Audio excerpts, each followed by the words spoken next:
সুপ্রিয় ব্যবসায়ীগণ, আসসালামু আলাইকুম। আদাব। আপনারা জানেন বন্যায় লক্ষ লক্ষ লোক পানিবন্দী হয়ে অত্যন্ত মানবতার জীবন যাপন করছে।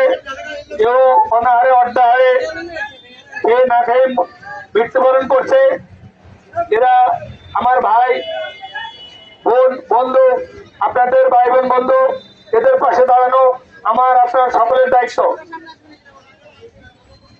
বর্তমানে এই দুর্যোগ মুহূর্তে কোন ব্যবসায়ী হয়তো কোনো দ্রব্যমূল্যের দাম বৃদ্ধি করবেন না। মনে রাখবেন, জেলা উপজেলা প্রশাসন যে কোনো সময় অর্থদণ্ড অথবা উভয়দণ্ডে দণ্ডিত করতে পারে। প্রচারে বেগমগঞ্জ উপজেলা প্রেস ক্লাবের নেতৃবৃন্দ